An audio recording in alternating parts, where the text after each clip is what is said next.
Bonjour et bienvenue. Cette semaine, un numéro spécial sur les 30 ans de la loi Anastasie. Suspense, émotion, frisson, rebondissement, retour sur cet événement marquant.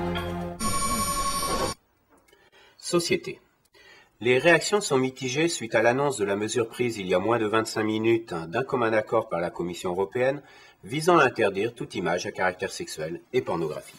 Les femmes ont toujours été considérées comme des produits de consommation, allant même jusqu'à être exposées dans des vitrines comme en Hollande.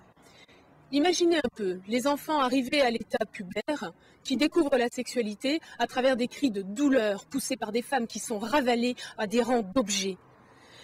Ils prennent ce qu'ils voient à la télévision comme de véritables exemples. Ils considèrent ça comme tout à fait normal. Par conséquent, ils deviennent de véritables machines sexuelles. La pornographie, à mon sens, n'est qu'une entreprise organisée par une poignée d'hommes absolument inconscients qui détruisent littéralement les valeurs saines que nous inculquons à nos enfants par le biais de l'éducation que nous leur donnons. Alors oui, je suis favorable à cette loi qui, enfin, va permettre de protéger nos enfants. Moi, je trouve que cette mesure nie la dimension historique du cinéma pornographique, quoi, pour en fin de compte lui reconnaître un simple statut masturbatoire, quoi. Je trouve pas ça très cool. En plus, les films, ils sont pas revendiqués comme des créations culturelles, quoi. C'est juste des simples produits de consommation avec une date de péremption qu'il faudrait respecter, quoi.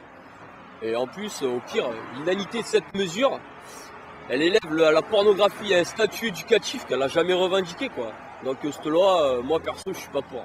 Une série de mesures sont prises pour faire exécuter la loi.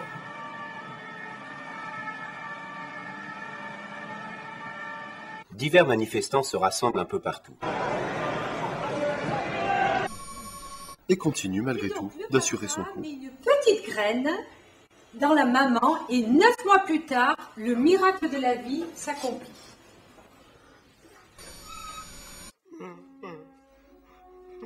La thérapie mise en place ici, fondée sur le conditionnement pavlovien, a pour but de réparer les méfaits causés par une exposition prolongée aux images pornographiques. Son principe en est simple. Il consiste à exposer le sujet à des images saines, bonnes pour la santé, non répréhensibles par la société, durant un minimum de 72 heures. Ces images, choisies par le ministère de la Santé, permettront au sujet humain de recouvrer une pureté d'esprit. Bon, vous m'entendez là? Ok, c'est bon. Bon, je vais essayer de m'introduire dans un tripot clandestin. Hein, et grâce à des informateurs, j'ai pu réussir à trouver le mot de passe.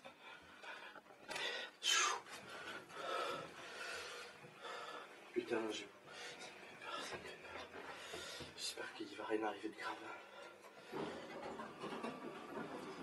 Mot de passe. Couille-moi.